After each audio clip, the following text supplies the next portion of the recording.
नमस्कार, सुदर्शन न्यूज में आपका स्वागत है। मैं हूं मुकेश कुमार और आप देख रहे हैं जवाब तो चाहिए। जवाब तो चाहिए में आज हम बात करेंगे दिल्ली के जहांगीरपुर दंगे की। बताएंगे आपको कि दिल्ली का जहांगीरपुर इलाका हमेशा से सांप्रदायिक हिंसा और जिहादी गतिविधियों के लिए ही चर्चा में क्यों रहता है। मुस्लिम बहुल आबादी वाला जहांगीरपुर इलाके में चोरी, झपटमारी, डकैती, लूट, हत्या, बलात्कार और दंगे सभी तरीके के अपराध होते हैं और 99% मामलों में आरोपी बांग्लादेशी मुसलमान होता है। जहांगीरपुरी की डेमोग्राफी को बांग्लादेशी घुसपैठी और रोहिंग्या मुसलमानों ने बदल कर रख दिया है। ये बांग्लादेशी और रोहिंग्या मुसलमान या तो कबाड़ के धंधे से जुड़े हैं या कसाई के। इन बांग्लादेशी मुसलमानों की हिम्मत इतनी ज्यादा बढ़ी हुई है कि ये सरकारी सड़कों को भी अतिक्रमित कर रहे हैं और सरकारी स्कूल के रास्तों तक को अतिक्रमित कर अपना कबाड़ का धंधा वहां चला रहे हैं। महावीर जयंती की शोभा यात्रा पर पथराव, तलवार से हमले और गोली चलाने के जितने भी वारदातें हुए हैं उन सभी में इन बांग्लादेशी मुसलमानों का ही हाथ है। पुलिस द्वारा गिरफ्तार सभी के सभी आरोपी बांग्लादेशी मुसलमान ही हैं। सवाल यह कि इन घुसपैठिए मुसलमान को देश की राजधानी दिल्ली में बसाया किसने? इसने राशन कार्ड, इसे आधार कार्ड और वोटर आई कार्ड किसने मुहैया कराए? तो क्या दिल्ली दंगों के लिए जिम्मेदार वो लोग हैं जिन्होंने इन बांग्लादेशी घुसपैठियों और रोहिंग्याओं को राजनीतिक संरक्षण दिया है? कबाड़ के धंधे और कसाई की नीयत का क्या है दंगा कनेक्शन? करेंगे चर्चा और चर्चा के लिए हमारे साथ कुछ मेहमान होंगे, उनसे आपका परिचय करवाएंगे। लेकिन पहले एक देखते हैं रिपोर्ट के बाद मेहमानों के साथ परिचय और उसके बाद चर्चा की शुरुआत।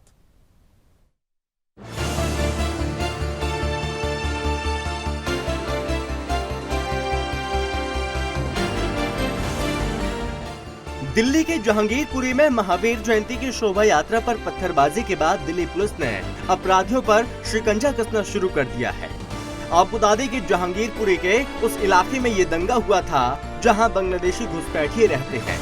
ये इलाका बंगाली बस्ती के नाम से जाना जाता है और यहाँ बंगाल से आए हुए मुसलमान रहते हैं। यहाँ रहने वाले जिहादियों ने धीरे धीरे इस इलाके पर अपना कब्जा तो कर ही लिया और साथ इलाके की सड़कों और स्कूलों पर भी अतिक्रमण कर लिया है।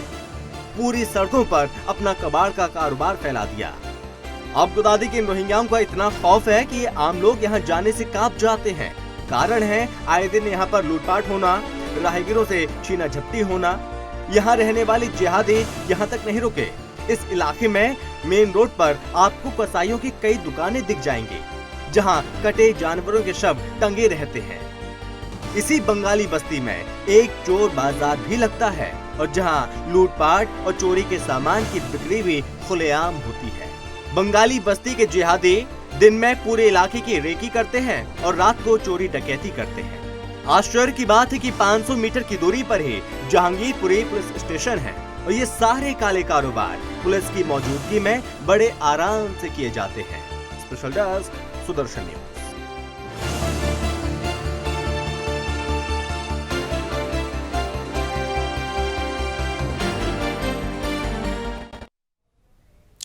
तो करेंगे चर्चा की शुरुआत और चर्चा की शुरुआत के लिए अपने मेहमानों से आपका परिचय कराएं। कांग्रेस की तरफ से चंद्रमोहन शर्मा जी है हमारे साथ, रोहित उपाध्याय हैं बीजेपी के प्रवक्ता के तौर पे और महावीर भारद्वाज हैं वीएचपी की तरफ से और रेहान अली हैं मुस्लिम स्कॉलर की तरफ से। सभी मेहमानों का स्वागत है और चर्चा की शुरुआत मैं कांग्रेस के प्रत्याशी माफ कीजिएगा कांग्रेस के जो प्रवक्ता है, कांग्रेस के जो नेता हैं चंद्रमोहन शर्मा जी, मैं उनसे चर्चा की शुरुआत करना चाहूँगा। चंद्रमोहन जी, सबसे पहले स्वागत है आपका इस प्रोग्राम में। और ये जो पूरा मसला चल रहा है महावीर जयंती से लेकर के आज तक, जो दंगे हुए, दंगे के बाद जो गिरफ्तारियां हुई है, गिरफ्तारियों के बाद जो राजनीति चल रही है, और ये सवाल उठ रहे हैं कि क्या जो भी लोग यहाँ गिरफ्तार किए गए सभी के सभी जो है इसमें मुसलमान हैं और बांग्लादेशी और रोहिंग्या के मुसलमान हैं और इनको जहांगीरपुर में जहां से ये गिरफ्तार किए गए हैं वहां मोहल्ले का ही नाम है बंगाली मोहल्ला, बंगाली मुसलमान के नाम से वहां पे जाने जाते हैं और जितनी भी वारदातें होती हैं आसपास, जितनी भी आपराधिक घटनाएं होती हैं उन सभी में इनका नाम होता है, यहीं के लोग होते हैं और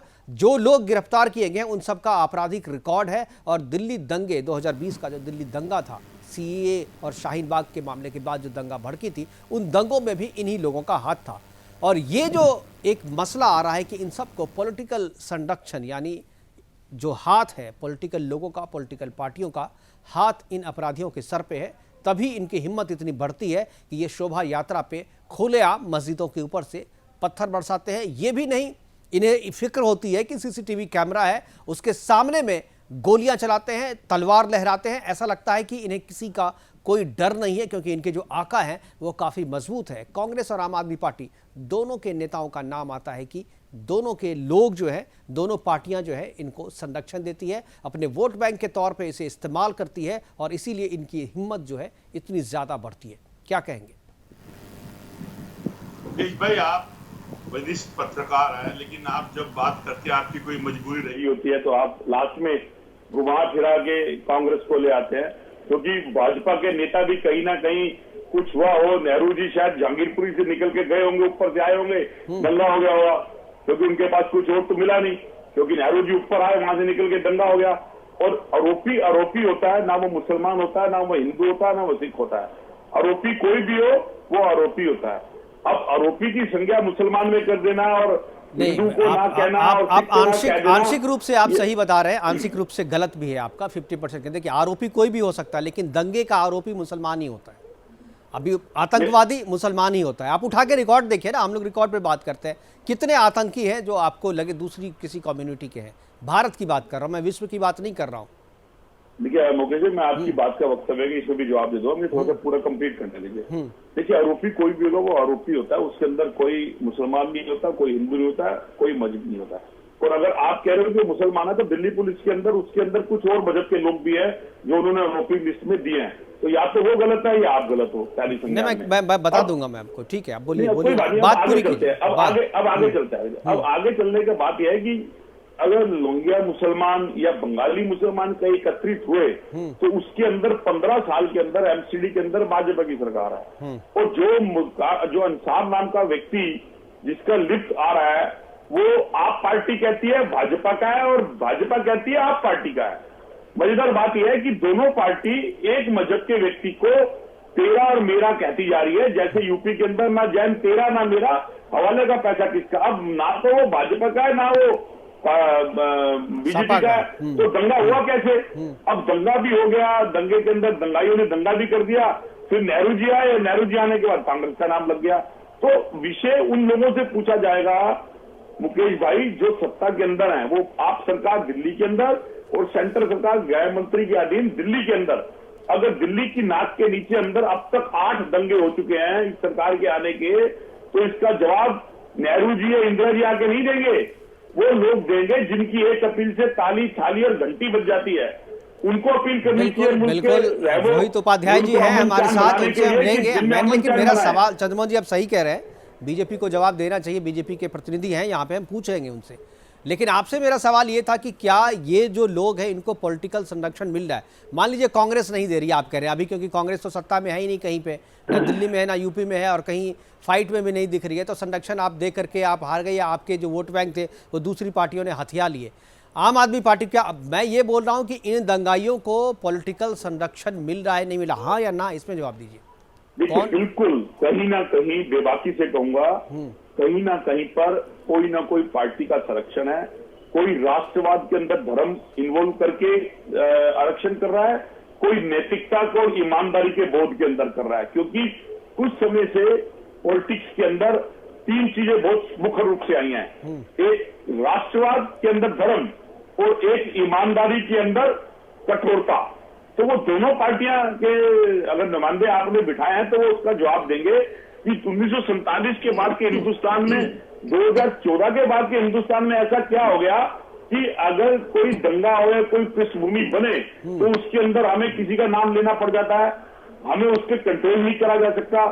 सरकारें जहां इलेक्शन आने लगे वहीं क्यों दंगे होने लग जाते हैं। अब यूपी में क्यों नहीं दंगा हो रहा, राजस्थान में क्यों हो रहा है, गुजरात में क्यों हो रहा है, कर्नाटका में क्यों हो रहा है, दिल्ली में क्यों हो रहा है। जहां इलेक्शन आने हैं तो वहीं ऐसी कौन सी इबादत लिखी जाती है कि जिसके कारण कहीं ना कहीं 2 धर्मों का झगड़ा आ जाता है। कहते हैं कि 2 धर्मों का झगड़ा आया तभी डिबेट होगी।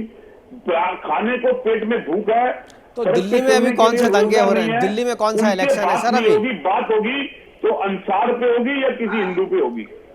ठीक है, हमारे साथ रोहित जी हैं। रोहित जी जवाब दीजिए, सारे इल्जाम जो है आप पे हैं, और जो अंसार है वो अंसार के फोटो जो है आम आदमी पार्टी जो है वायरल कर रही है बीजेपी के नेताओं के साथ, और बीजेपी का टोपी पहने हुए है अंसार, वो फोटो भी वायरल हो रही है। और चंद्रमोहन जी भी कह रहे हैं कि भाई आम आदमी पार्टी कह रही कि वो बीजेपी का नेता है, और बीजेपी कह रही है आम आदमी पार्टी का नेता है। क्या जवाब है आपके पास? मैं तो चंद्रमोहन जी की बात को बड़ी ध्यान से सुन रहा था। तो जी। चंद्रमोहन जी कहते हैं जैसे इनकी पार्टी आज हिंदुस्तान के जिस राज्य में बची हुई है वहां का हवाला दे के बात नहीं करेंगे। वहां जब दंगे होते हैं, वहां पे जब मजहबी दंगे होते हैं, तो शर्मा जी के, उनकी पार्टी, उनके कांग्रेस के जितने भी टॉप लीडर हैं, उनका एक भी बयान नहीं आता है। रही बात, मैं दिल्ली की बात कर रहा हूं, जो ये इल्जाम ये लगा रहे हैं कि वो भारतीय जनता पार्टी का कार्यकर्ता था, तो मैं आपको क्लियर बता दूं, वो भारतीय जनता पार्टी का बिल्कुल कार्यकर्ता नहीं है। आप आम आदमी 2020 में जो संगीता बजाज थी, जिसके साथ उनकी फोटो वायरल हो रही है, वो आम आदमी पार्टी ज्वाइन कर चुकी है। बिल्कुल। और उनके साथ इनके जो गुर्गे थे वो सारे के सारे वहां पे साथ में ज्वाइन कर चुके हैं। इसका मतलब यह है कि जैसे ही आम आदमी पार्टी का संरक्षण मिलता है, तुरंत इनको पता है कि इनके जो सरपरस्त हैं केजरीवाल जी, वो उनको बचा लेंगे। खुलेआम ये दंगा करेंगे, खुलेआम ये तलवारें लहराएंगे, खुलेआम ये कट्टा चलाएंगे। बिल्कुल। मकसद समझिए, मकसद क्या है इनका? सिर्फ और सिर्फ मकसद है कि जितने भी बांग्लादेशी आज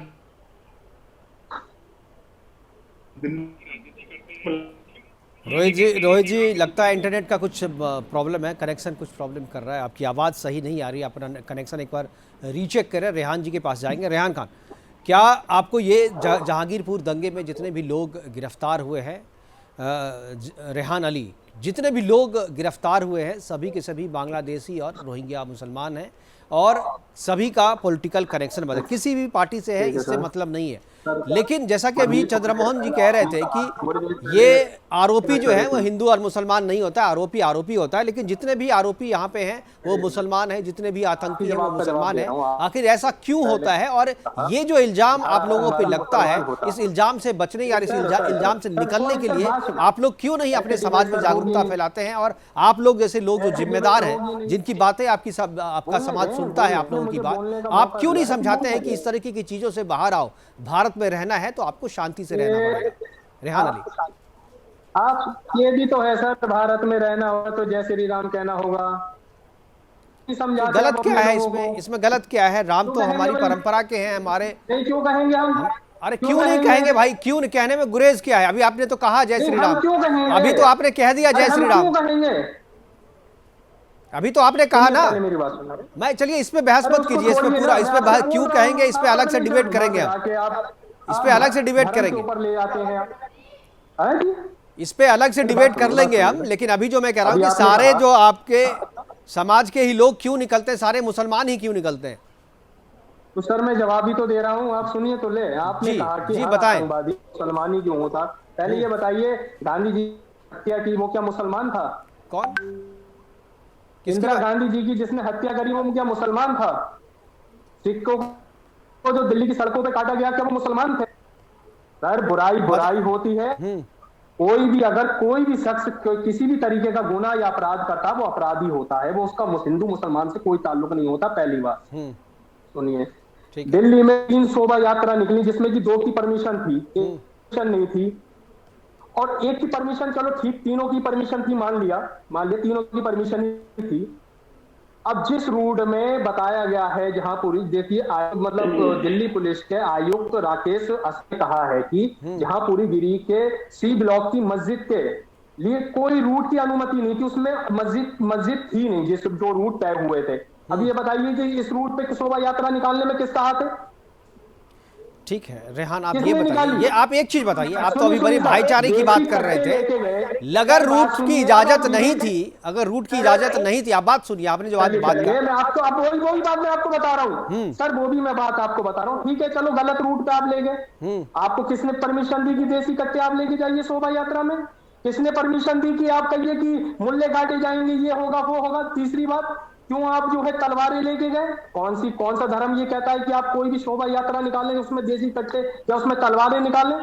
सर देखिए, ये जो भी हुआ, जिस मस्जिद के सामने लोग रुके हैं उस मस्जिद में क्यों मतलब अफरा तफरी मचाई गई इनके द्वारा? दूसरी बात, अगर अंसार की बात है, अंसार ने जिस बच्चे को पकड़ा है वो नाबालिग बच्चा था, वो भी बात दिखाइए आप कि उस बच्चे के, अगर हम ये नहीं देखेंगे सर कि देश में जिन बच्चों के हाथ में काफी मतलब किताबें होनी चाहिए, मतलब हमें उनके हाथों में कलम देनी चाहिए, हमने उनके हाथों में तलवारें दे दी, कहाँ ले गए हम देश को। तो हमें ये भी देखना होगा कि ज्ञान की बातें रेहान ज्ञान की बातें आपके मुंह से अच्छी नहीं लगती। ये इस तरह की शिक्षा वाली बात जो है ज्ञान की, बिल्कुल सुन पा रहा हूँ मैं। महावीर जी एक बार आऊंगा मैं आपके, महावीर भारद्वाज जी हमारे साथ जुड़े हैं वीएचपी के। महावीर जी इल्जाम है वीएचपी पे, एक बार ठीक है रेहान जी मैं सुन लिया। दिल्ली पुलिस के आयुक्त राकेश अस्थाना की रिपोर्ट को गलत बता रहे हैं। मैंने यही कहा कि जो रूट तय नहीं हुआ था, मैं उस पे आऊंगा, मैं बताऊंगा जो क्यों। अगर रूट नहीं आया भाई, देश के अंदर भारत के भीतर ही है ना वो रूट, भारत के भीतर ही है ना। अगर इजाजत नहीं है, किसी भी तकनीकी वजह से इजाजत नहीं मिली है, तो आप क्या वहां पत्थरबाजी करेंगे? नहीं, आप पत्थरबाजी करेंगे? मस्जिद के बाहर सामने से जाना क्या गुनाह है? नहीं, मस्जिद के सामने से जाना गुनाह है? भारत है या पाकिस्तान है भाई? भारत ही है ना, तो मस्जिद के सामने से क्यों नहीं गुजरेंगे भाई? आप जब मस्जिद से अजान करते हैं तो उसकी आवाज हिंदू बस्तियों में जाती है कि नहीं जाती है? जाती है ना। आप बात ही तो सुन लीजिए। तो कौन सी शोभा यात्रा इजाजत देती है? आप देसी कट्टे लेके जाइए, नाबालिग कौन लेके जाता है? कहां से? एक भी वीडियो कल भी मैंने मांगा था, हमारे साथ कुछ आपके जैसे लोग थे यहाँ पे, मैंने मांगा था एक भी वीडियो दिखा दो, एक भी वीडियो दिखाओ, एक भी वीडियो दिखाओ ना, एक भी सबूत तो दिखाओ आप। मैं जो बोल रहा हूँ सारे सबूत है, सारे विजुअल है, पुलिस के पास भी है, हमारे पास भी है, सारे मीडिया के पास है। आप जो कह रहे हैं उसके कोई सबूत तो दिखाओगे कि कुछ भी बोल दोगे? कौन से, किस चीज के? कुछ भी बोल दोगे ना, ये ऐसा नहीं चलेगा। रेहान भारत है, ये पाकिस्तान है या अफगानिस्तान नहीं है, कुछ भी करोगे। भारद्वाज जी हमारे साथ, महावीर भारद्वाज है। महावीर जी इल्जाम है वीएचपी पे कि बिना इजाजत, जिस रूट की इजाजत नहीं थी उस रूट से आपने निकाला। एक बार सुन तो लो रेहान अली भाई, सुनो आप, सुनो एक बार भारद्वाज जी। शोभा यात्रा को इजाजत थी या नहीं थी, ये जो रोहिंग्या और बांग्लादेशी मुसलमान हैं जिन्होंने उपद्रव किया है, जो जिहादी किस्म के लोग हैं, इनको किसने ये दायित्व दिया हुआ था कि तुम जो इजाजत बिना लिए अगर कोई शोभा यात्रा निकालते हैं तो उन पर पथराव करो, उन पर तलवारें चलाओ, गोलियां चलाओ? ये कौन होते हैं? पुलिस को ये देखना होता है कि इजाजत है कि नहीं, इजाजत आवश्यक है कि नहीं। लेकिन शोभा यात्रा शांतिपूर्ण ढंग से अगर निकाली जाती है तो उसमें अगर इजाजत नहीं भी ली गई है तो उसमें कौन सी आफत है? और इनको ये क्या पता था इजाजत है या नहीं है? इन्होंने तो पहले से ही ये तैयारी करके रखी थी। आनन फानन में पत्थर, तलवारें, रोड, पिस्टल, इतनी बड़ी संख्या ये एकत्रित नहीं होती है। ये पहले से तय था इनके लिए कि शोभा यात्रा यहाँ से निकलेगी, इजाजत है कि नहीं। ये तो अब उसका पता लगा है कि भाई पहले इजाजत दो को थी, तीसरी को नहीं थी, किसी कारण से नहीं भी होगी, लेकिन इनकी तैयारी पहले थी। ये लोग इस समय देश में अशांति फैलाने के लिए सुनियोजित ढंग से काम कर रहे हैं। बिल्कुल। और ये जो गलती है, ये गलती कांग्रेस शासन में वोट के चक्कर में इनके राशन कार्ड, इनके वोटर कार्ड और ये सब इनको यहाँ पर पूरी तरह से स्थापित करने में कांग्रेस ने वोट की राजनीति के तहत कि ये लोग पक्का वोट देंगे, तो अनैतिक तरीके से, गलत तरीके से। भारद्वाज जी आप देखिए, चंद्रमोहन जी सुन रहे थे, अब फिर से बोलने को मजबूर कर दिया। चंद्रमोहन जी भाई, ये सारे वोटर आई कार्ड वगैरह शीला दीक्षित के काल में, मुझे भी जानकारी कि शीला दीक्षित जी के काल में ही ये हुआ था। मैंने तो पहले अपने वक्तव्य में कह दिया था कि नेहरू जी, इंदिरा जी जरूर सपने में आएंगे। नहीं, ये बात देखिए, ये तो ऑन रिकॉर्ड है ना, ये तो ये लेकिन उनके चंद्रमोहन जी ये ऑन रिकॉर्ड है, ये ऑन रिकॉर्ड है। इनका आधार कार्ड कब बना? देखिए ऐसा है, आधार कार्ड बनना कोई किसी तरह का क्राइम नहीं है। अगर कोई देश का नागरिक है और वो देश की नागरिकता के, यही तो बात है, नागरिक आप बना देते हैं। हालांकि आधार कार्ड तभी नहीं था, वोटर आई कार्ड बनाया आपने, वोटर आई कार्ड। मेरी बात को आप रखने दीजिए, मैं गलत हूं तो आप काटिए जी। देखिए वो प्रमाणिकता ये साबित नहीं करती। आप बोलिए भारद्वाज जी, क्या कह रहे हैं आप? बोलिए, बात पूरी कीजिए, एक दूसरे होना चाहिए जी। सुरक्षा का विषय है ये। भारत में अगर इस प्रकार से हिंदू बाहुल्य देश में अगर वो अपने देवी देवताओं की शोभा यात्रा निकालते हैं और उसमें इस प्रकार का व्यवधान होता है, इस प्रकार का हमला होता है, यह शर्मनाक बात है इनके लिए। और फिर भी हिंदू सौहार्द चाहता है, शांति चाहता है। ये समझते क्या है? ये देश को अशांत करना चाहते हैं। और ये बड़ा भारी षड्यंत्र है। जब तक केंद्र सरकार और सब लोग मिलकर के कोई एनआरसी हो या कुछ भी करें, इनको वापस जब भेजा जाएगा, ये इसी प्रकार की अशांति फैलाते रहेंगे और ये कभी रुकेंगे नहीं। ये बिल्कुल जाहिर ठीक है, समझ गया। चंद्रमोहन जी जवाब दीजिए, चंद्रमोहन जी जवाब दीजिए। ये आप कह रहे हैं कि नागरिकता देना जो है वो कोई अपराध नहीं है, लेकिन नागरिकता आप नागरिक को ही दीजिएगा ना, घुसपैठिए को थोड़ी दीजिएगा। आप रोहिंग्यास को यहाँ पर नहीं दे सकते ना। मुकेश भाई, या तो आपकी आज की डिबेट के अंदर भारद्वाज जी सुन लीजिए, भारद्वाज जी बोलने दीजिए चंद्रमोहन जी को। जी देखिए, या तो आज की आपकी डिबेट के अंदर जो भारद्वाज जी हैं और हमारे जो भाजपा के उपाध्याय जी हैं, आज ये प्रमाणित कर दे, ये कह दे कि मुसलमान इस देश का नागरिक नहीं है और वो मुसलमान को नागरिकता ना होने का प्रमाण पत्र दे दे, ताकि ये मुसलमान ये अपने आप को कहना ही बंद कर दे कि हम भाग्य है कि मुसलमान यहीं के नागरिक हैं। देखिए मुकेश भाई, मेरे को कंक्लूड कर दीजिए जी, तो ठीक है। फिर ये बात नेहरू जी पे भी नहीं जाएगी, इंदिरा जी पे भी नहीं जाएगी और मुसलमान को कोई प्रमाणिकता देने की जरूरत मिली पड़ेगी। अरे फुल मेजोरिटी है आपके पास, 2014 से 2 बार सत्ता के अंदर हो आप, और उतनी सत्ता के अंदर हो कि आपने उतने कार्य करने की कोशिश करी है जो सरकार के बुलंद होठों पे थी। तो फिर आपको इस कार्य करने में देर किस बात की? राजनीति क्यों करते हो? मैं तो आपसे पूछ रहा हूं, जहां इलेक्शन है वहां दंगा क्यों होता है? उससे पहले दंगा क्यों नहीं होता? अब यूपी के अंदर क्यों नहीं हो रहा दंगा? यूपी के अंदर चलाइए ना वहां पर अजान के टाइम लाउड स्पीकर। महाराष्ट्र में क्यों याद आ रहा है आपको? तो आपकी पूरी राजनीति अंग्रेजों से मिली हुई है, जो अंग्रेजों के टाइम पे फूट डालो और शासन करो उनकी है। जब तक आप हिंदू मुस्लिम नहीं करोगे, दोनों पार्टियों को, दोनों नेताओं को चैन नहीं पड़ेगा। और नेहरू जी आपके जब जब सपने में आएंगे तो 70 साल के विकास को आप नीचे कर दोगे और 8 साल का जो विकास है जिसमें देश बिक गया, बेरोजगारी आ गई, महंगाई बात कर ली साहब, वो बड़ी हो जाएगी। आपका टाइम रोहित जी जवाब दीजिए, रोहित उपाध्याय। मुकेश जी, मैं बड़ी ध्यान से भी शर्मा जी की बात सुन रहा था। शर्मा जी ने बोला कि क्या मुसलमान इस देश के नागरिक नहीं है? मैं बिल्कुल कहना चाहता हूँ मुसलमान इस देश के नागरिक हैं, मगर जो घुसपैठिए हैं, जो आतंकवादी हैं, जो मुस्लिम, वो इस देश के नागरिक नहीं है। जिसका काम जो शर्मा जी बात कर रहे हैं कि जब शीला दीक्षित की सरकार थी तो चुन चुन के एक बार चंद्रमोहन जी बोलने दीजिए, आप बोलने दीजिए चंद्रमोहन जी मैं आऊंगा आपके, मैं आ जाऊंगा आपके पास, ओवरलैप मत कीजिए चंद्रमोहन जी, ओवरलैप नहीं। सुनने की क्षमता रखिए शर्मा जी आप।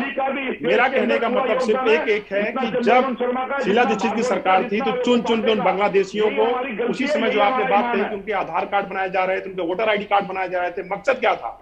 मकसद सिर्फ अपने वोट बैंक को पूरा करना। उसी काम को आज केजरीवाल साहब कर रहे हैं।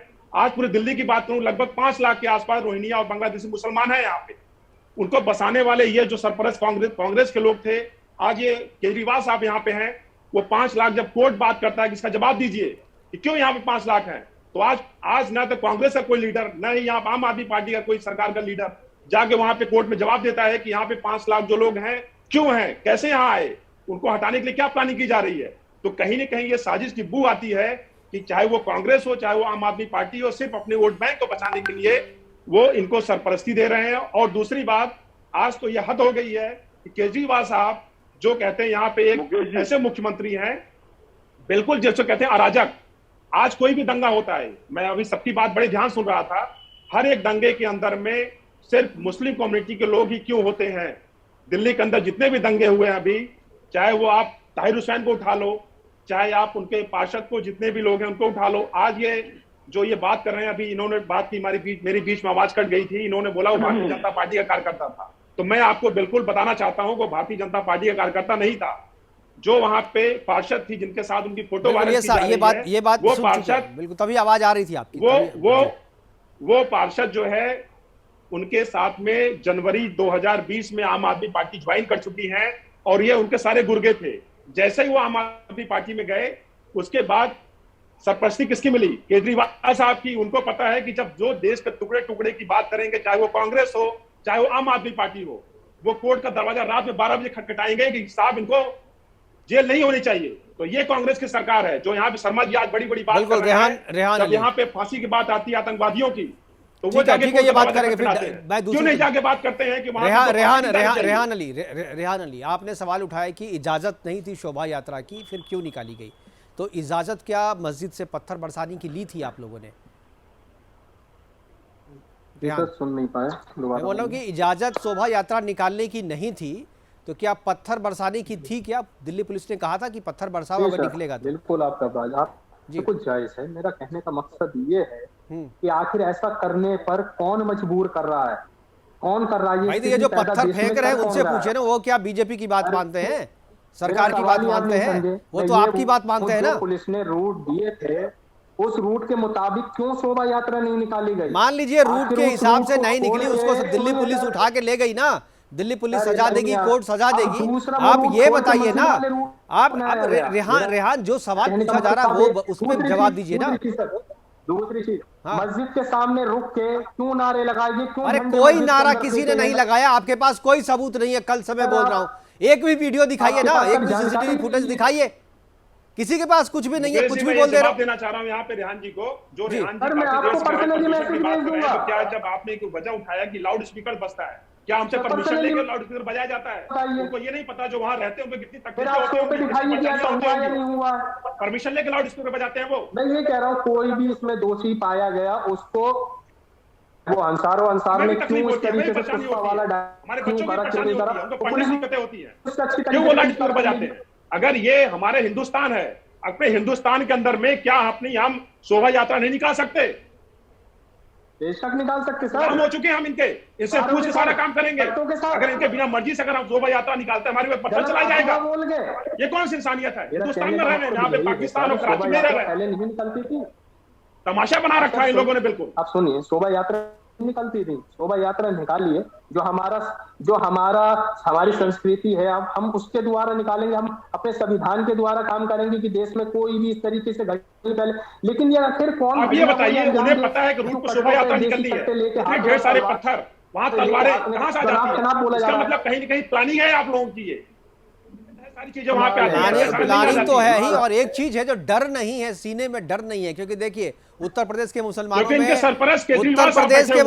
में योगी जी ने बुलडोजर का डर जब बिठाया तो शोभा यात्रा पर फूल बरसाए गए। मुरादाबाद में शोभा यात्रा पर फूल भी बरसाए गए। एक मुकेश जी, एक बात मैं बोलना चाह रहा हूं कि आम आदमी पार्टी के सौरभ भारद्वाज शोभा यात्रा निकालते हैं, वहां पे फूल बरसाए जाते हैं, मगर जब आपके विश्व हिंदू परिषद के लोग या भारतीय जनता पार्टी के लोग वहां शोभा यात्रा निकालते हैं, पत्थर बरसाए जाते हैं। तो कहीं न कहीं समझिए सरपरस्ती किसकी है, हाथ किसका है? आम आदमी पार्टी के अगर लोग हैं वहां पे, उनको पे पत्थर क्यों नहीं बरसाए जाते? तो कहीं न कहीं ये साफ झलकता है कि हाँ, जो दिल्ली के जो मुखिया है, जो एक अराजक सरकार बैठी हुई है, वो कहीं न कहीं वो चाहती है, उन्हें पता है ये कि अगर हम पत्थर बरसाएंगे और हम पुष्पा स्टाइल में हाथ भी चलाएंगे, हमारे केजरीवाल साहब हमें बचा लेंगे। तो कहीं न कहीं वो आज दिल्ली को पूरा एक दंगा, कहते हैं ना कि हर घर के अंदर दंगा कराने की साजिश केजरीवाल साहब की है, मगर दिल्ली की जनता समझदार हो चुकी है। और हमारे जो मुस्लिम स्कॉलर भाई हैं, इनको भी कहना चाहता हूं, गलत को गलत बोलिए, सपोर्ट मत करिए। रेहान जी बिल्कुल बोलेंगे, गलत बिल्कुल। तो कहां बोल रहे हैं? मस्जिदों से पत्थर बरसाने वाले को आप डिफेंड कर रहे हैं कि भाई इधर से रूट नहीं था तो क्या आप पत्थर बरसा देंगे उस पे? आप रोक देंगे क्या? और आपको कहां पता था कि रूट के वो इजाजत है या नहीं है? पुलिस के आयुक्त थाना की रिपोर्ट बता रहा हूं आपको। नहीं ठीक है, मैं तो बात मान गया आपकी कि भाई इजाजत नहीं थी, मैं आपकी बात मान गया, इजाजत नहीं थी, तो कानून लेगा ना, कानून सजा देगा कि आप देंगे? रेहान जी, अगर रेहान जी आप सच्चे मुसलमान हैं, आप हमारे हिंदुस्तान के मुसलमान हैं, तो आपके आसपास यहाँ बांग्लादेश और रोहिंग्या जो घुसपैठिए रहते हैं, कभी आप लोगों ने शिकायत की जाके कि हमारे बगल में आके रहते हैं यहाँ पे, इनको शिकायत किया आपने दिल्ली पुलिस में जाके? या किसी को आपने बताया? क्यों आप लोग भाईचारा संजो के रखते हैं लोगों के साथ में? आप बात करते हैं हिंदुस्तान की, स्वागत है आप रहिए हिंदुस्तान में, आपका भी हिंदुस्तान है, मगर जो यहाँ घुसपैठिए हैं, जो आतंकवादी हैं, उनको मदद करने, उनको निकालने में आप भी मदद चाहिए। कभी आप लोगों ने शिकायत की जाके आज दिल्ली पुलिस में? एक भी उदाहरण ऐसा बताओ जब किसी मुस्लिम इस पर जुलूस पर, धार्मिक जुलूस पर कोई पथराव 1947 से लेकर अब तक हुआ है? कोई एक भी उदाहरण है आपके पास? और मुस्लिमों ने कितने जगह पर इस प्रकार की हरकत की है? बिल्कुल, एक भी उदाहरण नहीं दे सकते आप। रेहान, सारे सवाल आप ही से हैं। जी सर। जी, यानी कि अब तक 1947 से लेकर के अब तक मुसलमानों के इतने तजिया के जुलूस निकले, क्या कभी हिंदुओं ने पत्थर बरसाया? एक भी इंसिडेंट, धार्मिक जुलूस पर कभी कोई हमला हुआ? कभी तो पथराव हुआ? इजाजत थी या नहीं थी? किस रास्ते से निकल रहे हैं, कब निकल रहे हैं, कैसे निकल रहे हैं? कभी भी आज तक इस भारतवर्ष की धरती पर ऐसा कभी हुआ? ऐसी कोई आप लोग क्यों करते कोई भी दंगा कभी ऐसा किसी भी आस्था में पाया ही नहीं गया। ये तीनों हुए हैं, आप इसको करौली से खरगोन तक और दिल्ली तक ऐसे इनको देखेंगे नजर से तो जैसे ऐसा लगेगा जैसे किसी ने एक स्क्रिप्ट लिखी हो और उस स्क्रिप्ट के तहत ये इसको स्क्रिप्ट अंजाम तो दिया लिखी गया हुई हो। है, ये और बात तो सब कह रहे हैं स्क्रिप्ट वैसे पहले ही से हुआ लिखी है, हुई थी वैसे ही हुआ और है। ये स्क्रिप्ट मस्जिद में लिखी वही गई वैसे थी, ही है। मदरसे में लिखी अब गई थी, आप कहाँ यही लिखी पूछना गई चाह रहे थी, हैं। ये दिल्ली पुलिस पता कर रही है, क्योंकि अगर स्क्रिप्ट पहले से नहीं होती तो मस्जिदों पर पहले से पत्थर जमा नहीं होते, बोतलें जमा नहीं होती, रॉड जमा नहीं होती, डंडे नहीं होते, कौन सी मस्जिद से गोलियां आप नहीं एक जमा की वीडियो जाती, बंदूकें नहीं आती, कट्टे नहीं आते। स्क्रिप्ट तो लिखी गई थी पहले। रेहान, आप बिल्कुल सही कह रहे हो। दिल्ली में शोभा यात्रा में पहले मौजूद हैं, देसी कट्टे मौजूद हैं। देसी कट्टे से तो सोनू चिकना ने चलाया था, जो दिल्ली पुलिस उठा करके इलाज कर रही है उसका। सब चीज तो सामने आ गया। अभी भी आप कह रहे हो कि शोभा यात्रा में कट्टे थे। कट्टा चलाने वाला सोनू चिकना दिल्ली पुलिस की हिरासत में है और उसका इलाज किया जा रहा है। उसके वीडियोस आ गए, उसके आ गए। हमारे पास समय की कमी है। रेहान, मैं मुकेश जी एक चीज कहना चाहता हूँ रेहान जी से। एक सवाल मेरा छोटा सा है जी कि दंगा इन लोगों ने कहा कि प्लानिंग के साथ में विश्व हिंदू परिषद के लोग और जो शोभा यात्रा निकाल रहे थे उन्होंने प्लानिंग किया, तो एक भी जख्मी आपके जो कम्युनिटी के लोग हैं क्यों नहीं हुए? चोटें उनको आनी चाहिए थी, गोलियां उनको लगनी चाहिए थी। बिल्कुल। क्यों वहां शोभा यात्रा जो निकाला है तो वो जख्मी हुई, पुलिस जख्मी हुई? जवाब इसका है आपके पास। इसका मतलब एक प्री प्लानिंग के साथ उस मस्जिदों के अंदर में डॉट, डंडे, तलवारें, कट्टा सब रखा गया था। एक प्लानिंग के तहत वहां पे इनको ऊपर हमला करना है। बिल्कुल। और एक भी फुटेज नहीं है। जो भी बात आप लोग कह रहे हैं उसके बात को समर्थन करने वाला कोई भी फुटेज, कोई भी सबूत आप लोगों के पास नहीं है। अगर है तो आप, दिल्ली पुलिस खोज रही है, आप जाकर के जमा कराइए, जमा कराइए अगर आपके पास सबूत है। फैसला तो देगी ना, जुडिशरी देगी फैसला, जनता फैसला देगी। फिलहाल हमारे पास वक्त की कमी है। फिलहाल हमारे पास वक्त की। भारद्वाज जी, मैं आखिरी कमेंट, आखिरी 10 सेकंड में आपके कमेंट चाहूंगा। भारद्वाज जी। ठीक है सर, इजाजत है जी। मैं रेहान जी, मैं आपके पास आऊंगा। रेहान जी। मुकेश जी, इस समय भारत का हिंदू करवट ले रहा है, अंगड़ाई ले रहा है, अपनी सुप्त अवस्था से बाहर आ रहा है, उसको संगठित होने का अभी वो अभ्यास कर रहा है। इनको ये सुहाता नहीं है, इनको अच्छा नहीं लग रहा है। और ऐसे जो देश को तोड़ने की स्थिति में ऐसे जो राजनेता हैं वो इनको प्रश्रय देते हैं, इनको सहारा देते हैं और इस प्रकार के देश में माहौल खराब हो जाए और किसी प्रकार से देश का इस समय जो नेतृत्व कर रहे हैं बिल्कुल वो मोदी जी किसी तरह से बदनाम हो जाए, ऐसा इन्होंने सुनियोजित प्रयास करे। लेकिन इस पर कड़ा अंकुश होना चाहिए और ऐसी सजा इनको मिलनी चाहिए ताकि आगे आने वाले इस प्रकार की मानसिकता के लोग याद रखें, कांपें, थर-थर कांपें। बिल्कुल बिल्कुल, ऐसा मेरा कहना है। चंद्रमोहन जी आखिरी कमेंट। देखिए, हिंदू इकट्ठा होना और हिंदू को सौदार्द होना किसी को दुखी करने का प्रमाणिकता नहीं है। मैं इसका विरोध करता हूँ भारद्वाज जी की बात का। हिंदुस्तान और हिंदू होना सबका सम्मान करना है। हाँ, अगर हमारी कोई बात आती है तो हम उसका विरोध कर सकते हैं। ऐसे ही मुस्लिम वर्ग को भी अगर कोई गलत है तो उसका पुरजोर विरोध करना चाहिए, चाहे रेहान हो या कोई भी हो। आपको तो विरोध करना ही चाहिए चंद्रमोहन जी। वोटर कार्ड आप लोगों ने बनाए, कांग्रेस ने वोटर कार्ड बनाया, बेवफा हो गई और वो आम आदमी पार्टी में चले गए, सारे वोट आम आदमी पार्टी को दे रहे हैं। तो आपको तो कम से कम सच बोलना चाहिए कि ये जो है। भाई, आप भी मत लाया करो अपने सपने में नेहरू जी को। आप से अच्छे पत्रकार है, मजबूरी आप बार बार उस औरा से निकल ही नहीं पा रहे हैं। सुदर्शन टीवी में, लेकिन सच्चाई आप भी जानते हैं। ठीक है, हमारे पास रोहित उपाध्याय जी हैं। रोहित जी, आखिरी कमेंट। मुकेश जी, जो अभी शर्मा जी कह रहे थे कि इनको सच तो बोलना ही नहीं आता है, जिसकी वजह से आज ये दिल्ली नहीं पूरे हिंदुस्तान से लगभग बिल्कुल खत्म होने के कगार पे हैं, क्योंकि इन्होंने भी बिल्कुल वो तुष्टीकरण की राजनीति अपनाई है। ये देश को तोड़ने वालों के लिए दरवाजे खटखटाएंगे, कोर्ट के दरवाजे रात में 12 बजे। अगर ये हिंदुस्तान के साथ होते, हिंदुओं की बात करते तो कहीं ना कहीं आज जनता इनको भर भर के प्यार देती। और इनको जो मुखिया हैं आज, जो कई वर्षों से ये एक ख्वाब देख रहे हैं कि मैं नेता बन जाऊं, ये सिर्फ और सिर्फ तुष्टीकरण का नतीजा है। देश की जनता समझदार है। बिल्कुल जैसे आज केजरीवाल साहब। बिल्कुल रोहित जी, हमारे पास समय की कमी है, रोहित जी क्षमा चाहते हुए प्रोग्राम को वाइंड अप करना पड़ेगा यहीं पे। लेकिन रेहान चले गए हमारे साथ। रेहान से पूछना था कि ये जो सारी चीजें हैं, सारे उंगलियां जो है आपकी तरफ उठ रही है, आपके समाज की तरफ उठ रही है, और ये कबाड़ियों का और जो कसाईयों का जो कनेक्शन है इस दंगे से, ये केवल इसी दंगे में नहीं बल्कि इससे पहले जो दिल्ली दंगे हुए थे उस दंगे में भी इन्हीं कसाईयों का और इन्हीं माओवादियों का हाथ था। इनको संरक्षण कौन दे रहा है ये जानने वाली बात है। जो भी पॉलिटिकल पार्टी इन्हें संरक्षण दे रहा है उन्हें खारिज करने की जरूरत है। और अगर ये चाहते हैं कि दिल्ली शांत रहे, दिल्ली में या देश में इस तरीके के दंगे दोबारा नहीं हो, तो बांग्लादेशी और रोहिंग्या जो घुसपैठिए यहाँ पर बने हुए हैं, बैठे हुए हैं, आपके और हमारे बीच में हैं, उन्हें पहचानिए और उन्हें निकाल बाहर कीजिए और उनकी शिकायत जो है प्रशासन से कीजिए, पुलिस से कीजिए, ताकि उनकी पहचान हो सके और उन्हें बाहर खदेड़ा जा सके। फिलहाल अभी के लिए इतना ही, दीजिए इजाजत, नमस्कार।